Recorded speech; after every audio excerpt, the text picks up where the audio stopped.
The day she moved out, she did not look at me. She kept her sunglasses on, even though it was raining. She walked quickly, hunched under her floral umbrella, dragging 2 suitcases across the driveway that now looked smaller than her pride. From my window, I watched it all. The same window she used to peek through when she thought I was not home. She never said goodbye. Not to me, not to anyone. The man she tried to steal stood beside me at the kitchen island, sipping his coffee as if nothing had happened. I had not asked him to stay. I had simply stopped asking him to leave. Now, Patricia rents a 2-bedroom unit 4 streets away. But she drives past our house every morning.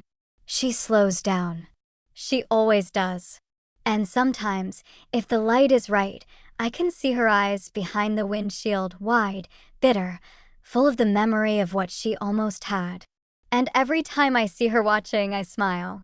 Because Patricia flirted with my husband over the fence, thinking she could take what I had built.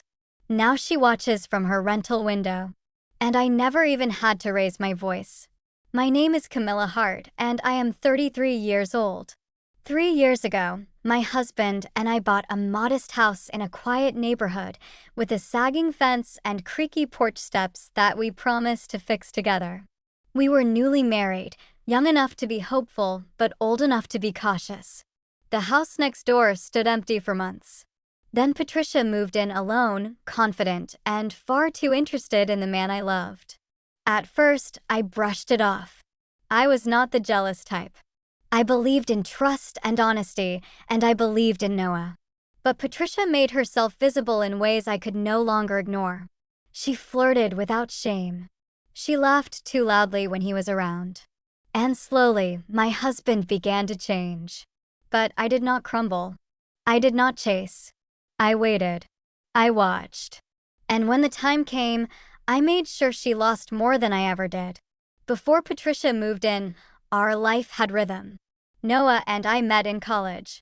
He studied environmental engineering, and I was the quiet girl in his statistics class who sat in the second row and took color-coded notes. He liked that I never interrupted, that I listened, and that I challenged him without ever raising my voice.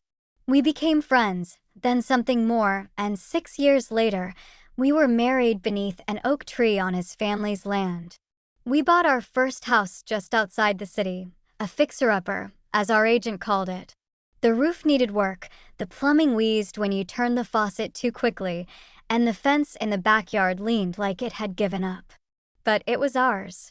We painted the walls, scrubbed the floors, and planted daffodils along the side yard. It was not grand, but it was honest. Noah was always thoughtful. He brought home wildflowers from the roadside and left handwritten notes when I worked late on client deadlines. I worked as a freelance designer, building websites and brand kits from the little desk we set up in the sunroom. It gave me the freedom to be home, to cook, to breathe between deadlines. Our days were filled with the kind of simplicity people forget to be grateful for: shared cups of coffee, quiet grocery trips, the sound of his laugh from the backyard. Then Patricia arrived. I noticed the for sale sign come down one morning while watering the hydrangeas. By afternoon, a red car was in the driveway and boxes were stacked on the porch. She stepped out in high heels and a linen dress, tan legs and perfect posture, moving as if she expected the world to stop and stare. I introduced myself 2 days later with banana bread. She smiled, thanked me, and asked if I was the wife or the girlfriend. I laughed, unsure if she was joking. She was not. I am Noah's wife, I said with a smile that did not quite reach my eyes. She nodded. Good for you. From the beginning, Patricia seemed to measure everything: my house, my wardrobe, even the way I wore my hair. She worked from home, though I never quite knew what she did. Something with social media, she claimed, but nothing boring. She wore tight yoga pants and crop tops in the middle of the week, always appearing just as Noah stepped outside to mow the lawn or take out the trash. She found reasons to talk to him. Questions about recycling days. Problems with her sprinklers. A mysterious package delivered to our address. And Noah, sweet and polite, always helped. At first, I did not mind. She was new, friendly, maybe just a little too eager. But then she started calling him by name, laughing a little too hard at his jokes, touching his arm when she thanked him, standing just a bit too close when he handed her the mail. Noah said it was harmless, that she was just being neighborly, that I was reading too much into things. I wanted to believe him. Truly, I did. But women like Patricia do not move quietly. They leave fingerprints on everything. It was in the way she lingered by the fence, the way her curtains fluttered open whenever our back door did, the way she shouted, "Looking good, Noah," one Saturday morning while he cleaned out the garage, and then winked at me like we shared some private joke. Still, I kept the peace. I waved. I smiled. I nodded politely when she brought over wine we never drank. But beneath the calm surface, I had begun to watch. I noticed which days she wore makeup, when she watered her plants, never until Noah got home. How often her Wi-Fi name changed to strange things like single and ready or next door flirt. I kept track, not because I was paranoid, but because I was patient. People like Patricia mistake patience for weakness, but I had not survived college loans, design clients with no vision, and 3 years of patching a crooked house with my bare hands just to let some woman in a cropped tank top take what I built. She was not just interested in my husband. She wanted my life. And I was not going to let her have it. It was early spring when everything shifted. The air was just beginning to warm, and the smell of damp earth clung to the breeze. Noah had taken a Friday off work to reseed the backyard, and I had promised to bring him lemonade around noon.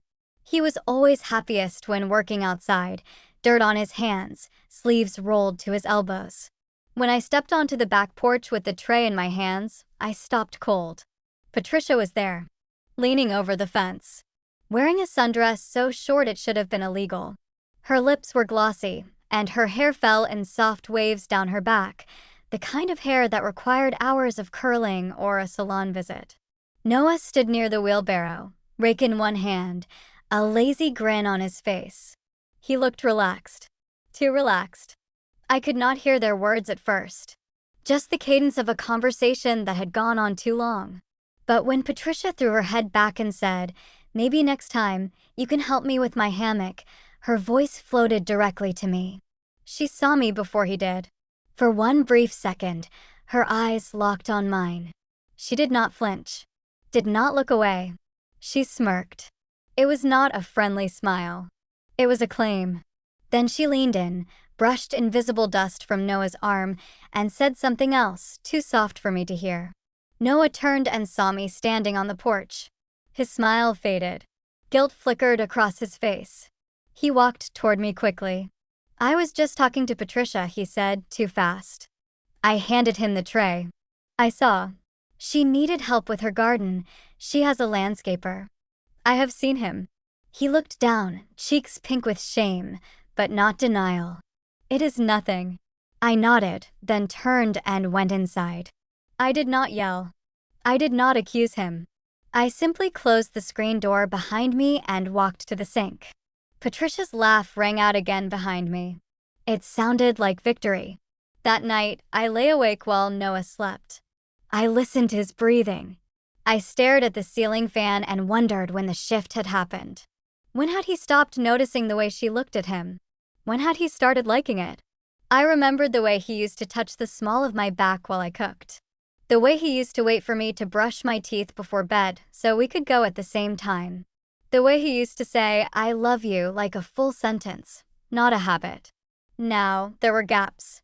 Silence where there had once been softness. I did not know if anything physical had happened yet, but in my heart, I knew she had taken something. Even if it was just his attention, his admiration, his curiosity, she had taken it. And he had given it too willingly. Still, I did not scream. I did not pack a bag. I did not confront her on the lawn like some cliché in a made-for-TV movie.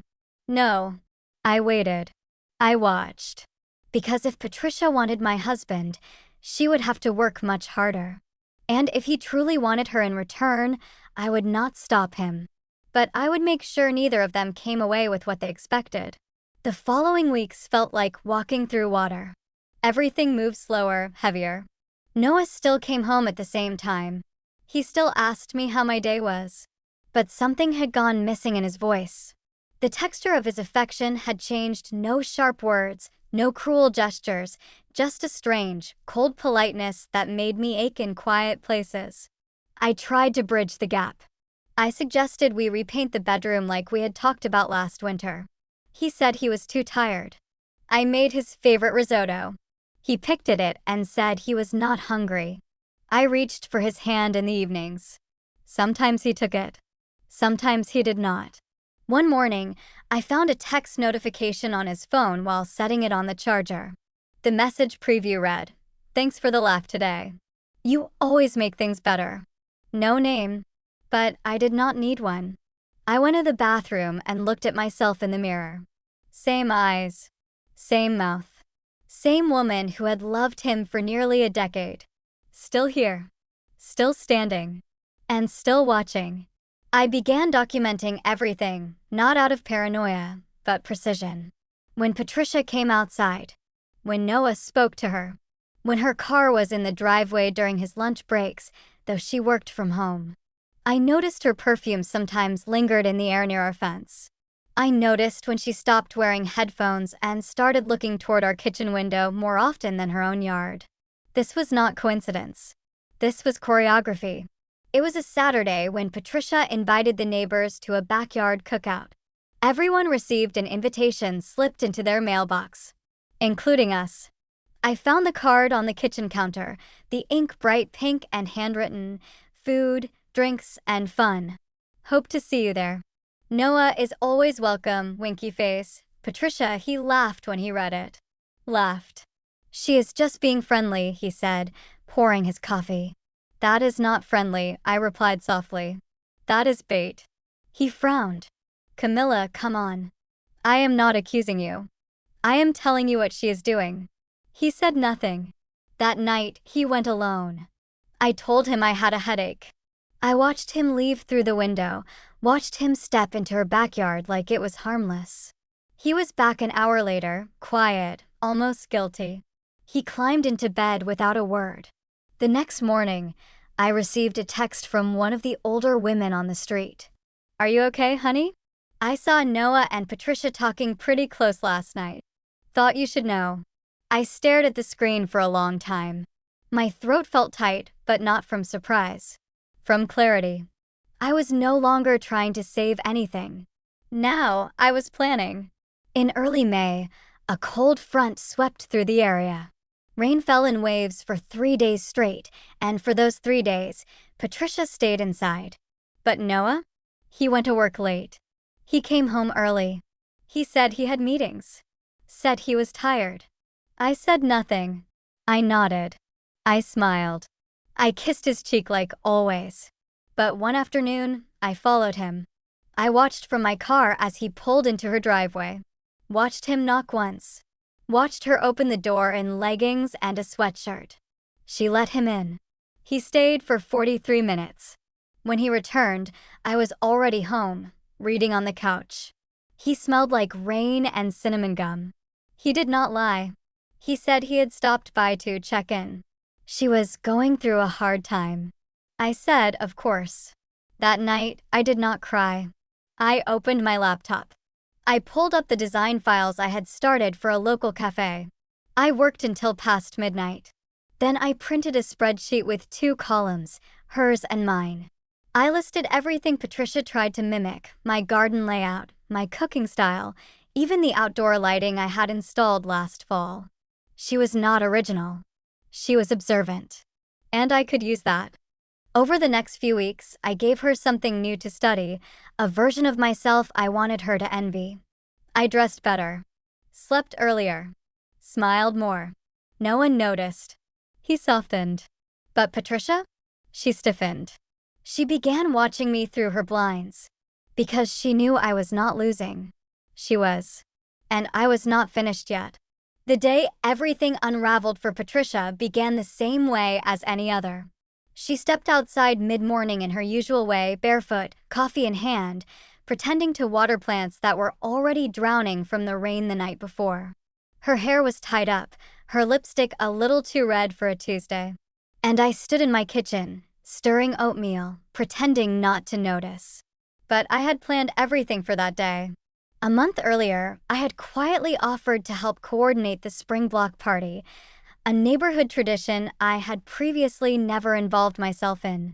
With careful words and gracious smiles, I became the one every neighbor called to confirm the guest list, the setup, the games. I made sure it would take place in the cul-de-sac between our houses, and I made sure every person Patricia had tried to impress would be there, including Noah. The night before the party, I left an envelope at Patricia's door. No return name, no note, just photos. Screenshots of her messages to Noah. Pictures of the two of them talking a little too closely in the backyard. The same messages she had sent to him when she thought I was not watching. She would not know how I got them. She would only know that I had them, and that I was finished pretending. By the time she walked to the party, she looked pale beneath her foundation. Noah stood beside me at the refreshment table, chatting with our neighbor from across the street. I had worn a pale green dress, simple and soft, the kind that said, "I am not afraid of being seen." When Patricia approached, people turned. Their voices lowered. She smiled, but it faltered. Then Marjorie, our elderly neighbor who missed nothing, said, "Patricia, dear, have you spoken to Camilla yet? I believe she's been meaning to talk to you." Patricia's smile froze. She looked at me. I met her eyes, calm and unflinching. I had no reason to raise my voice. I had already won. "I think we should speak privately," she said, voice tight. I shook my head. "No, I think we are past that." Around us, the circle of neighbors grew quiet. "I know what you have been doing," I said, my voice steady. "I have known for months. I just wanted you to see how little it ever mattered." Her eyes widened. Her breath caught. "Camilla, I am not here to fight with you. I am here to remind you of something you forgot." She said nothing. "You will never have what I built. Not my home. Not my marriage. Not my peace." She looked around, her face flushing. People were watching, some already whispering. I leaned in slightly and added, softly, "Next time you want something that belongs to someone else, be smart enough to keep your door closed when you invite him in." She gasped, barely audible. Then she turned and walked away. The next morning, a moving truck pulled into her driveway. By evening, she was gone. Noah never asked how I did it. He never asked what I said. But something between us shifted again, this time not from doubt, but from rediscovery. I did not take him back instantly. I made him show up again. Not with apologies, but with presence. With consistency. With truth. We rebuilt slowly. But I never forgot the look on Patricia's face that day. And now, every morning when I sip my coffee and look across the lawn, I see an empty house and a full life. Mine. It has been 6 months since Patricia left. The house next door stands quiet now. The blinds stay drawn. The mailbox gathers circulars no one picks up. A real estate sign appeared 2 weeks ago, and already a new couple has scheduled a viewing. They are young, polite, and unaware of the stories that linger in the soil. Sometimes I catch myself glancing toward the fence out of habit, expecting her to be there, elbows propped, lips painted, eyes hungry. But she is gone. Not just from the street, but from the rhythm of our days. Noah and I walk together again in the evenings. He holds my hand like he used to. We talk about repainting the kitchen cabinets. We do not bring up the past unless it comes with a lesson. And I have learned more than I ever expected to. I learned that betrayal does not always come in loud confessions or broken vows. Sometimes it comes in laughter too loud at the wrong moment. In glances held a second too long. In silence where there used to be connection. But I also learned that power does not come from confrontation or chaos. It comes from knowing who you are. It comes from standing still when someone tries to shake your foundation and watching them fall instead. Patricia wanted to step into my life like it was a coat she could wear for a season. But she forgot that this life was sown from choices, compromises, laughter, pain, and quiet strength. Things you cannot borrow. Things you cannot fake. And now, she drives past sometimes. Slows down just enough to look. She thought I did not notice. But I always do. And I wonder if she regrets it, flirting with someone else's husband over a fence that was never hers to lean on. Because now, she watches from a rental window. And I do not have to say a word. Would you risk everything just to lose it all for nothing? She did. And I hope she remembers that. Every time she sees me smile.